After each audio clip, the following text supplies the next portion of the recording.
Bwana Yesu asifiwe. Kwa jina ninaitwa Mchungaji Paulo Kigoye, mzaliwa wa mkoa wa Kagera. Ni mtu ambaye tangia nimezaliwa na kuanza kujitambua, kupata akili na ufahamu, nilikuwa ni mtu ambaye nina shauku kubwa ya kumjua Mungu na kujua ulimwengu huu jinsi ulivyo. Ili nilazimika kutoka kule mkoani Kagera niweze kusogea kwenye miji mikubwa ili niweze kupata elimu ya kimungu zaidi, kwa sababu nilipata mawazo kwamba mjini watu wamepevuka zaidi kifikra. Kuna mambo mengi sana, wamepevuka sana kifikra. Niliamini hivyo, ikanilazimu nije mjini. Nilivyokuja mjini, ilinilazimu nije nipate kanisa la kiroho ambako niliweza kumpa Yesu awe Bwana na Mwokozi wa binafsi wa maisha yangu. Mtazamaji, baada ya hapo ilinilazimu kumpa Yesu maisha. Baada ya hapo kumpa maisha kwa miaka kadhaa wa kadha, Mungu alikuja kunipa taarifa kwamba anahitaji nimtumikie, anahitaji nifanye kazi yake. Lakini baada ya hapo haikuishia hapo. Kama mnavyojua kwamba Mungu huwa anaongea kwa vituo, hata alivyomtuma Samueli kwenda kwa Yese Bethlehem kwamba amejipatia pale mfalme. Mungu alisema nenda kwa Yese Bethlehem, nimejipatia mfalme. Ile Samueli wa kwanza 16. Alivyofika pale, Mungu akumwambia direct kwamba pale kuna mtu mmoja anaitwa Daudi. Hapana, Mungu akumnyoshea maelezo. Lakini cha kujiuliza ni kwamba Mungu Daudi alikuwa anamfahamu, lakini alimuelezea kwa ufupi kwamba nenda pale. Hivyo na mimi baada ya Mungu kuniambia kwamba nijiandae kiutumishi, nahitaji kuifanya kazi yake.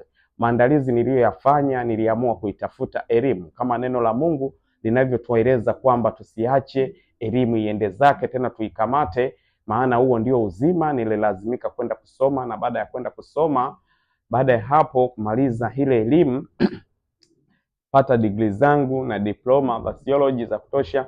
Baada ya hapo nililazimika kuingia mtahani, kuanza kumtumikia Mungu kwa kuhubiri injili ya nyumba kwa nyumba.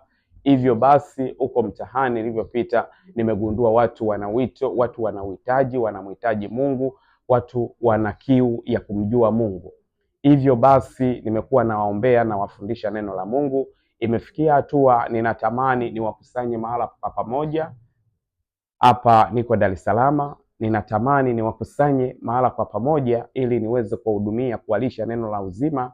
Hivyo basi wewe unayenisikia kutokea mahala popote ulipo, hapa nchini Tanzania, iwe nje ya Tanzania na ulimwenguni kwa ujumla, wewe unayeguswa, ninaomba unisapoti kwenye hii kazi ya Mungu. Nina wito mkubwa wa kumtumikia Mungu huyu aliyeziumba mbingu na nchi, mchana na usiku. Hivyo basi kama unawiwa na unaguswa, nilikuwa ninaomba una kiti, una speaker, una vyombo, una chochote cha kuweza kunisapoti, una eneo, ninaomba unisapoti ili kazi ya Mungu iweze kufanyika. Maana ukisoma katika kitabu cha Ufunuo 20:15 inasema, na mtu yeyote ambaye hakuonekana jina lake limeandikwa kwenye kitabu cha uzima wa milele alitupwa kwenye ziwa la moto. Hivyo basi ni jukumu letu sisi wahubiri kuihubiri injili kwa kila kiumbe ili kiweze kuokolewa, ili kiweze kuifikiria toba, kwa sababu jehanamu ya moto haijaandaliwa kwa ajili ya wanadamu, imeandaliwa kwa ajili ya shetani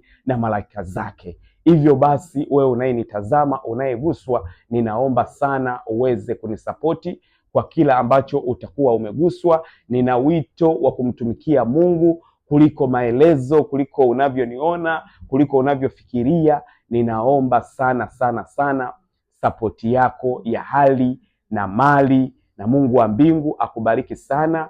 Hii ni chaneli yangu, ninaomba chaneli yangu inaitwa Kigoye TV. Unaweza kusubscribe hapo.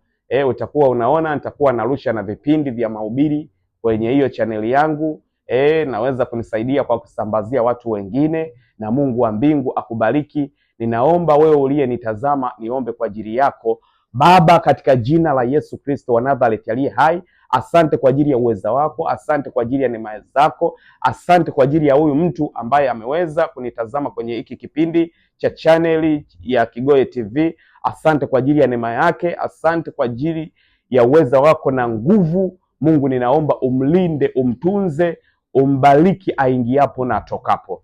Ewe mtazamaji unayenitazama, ukihitaji kusapoti, namba za simu na akaunti ya NMB iko hapo, utaweza kudumbukiza chochote. Ukihitaji mawasiliano yangu yako hapo, na usitoe bila kutuma majina yako niweze kuomba kwa ajili yako.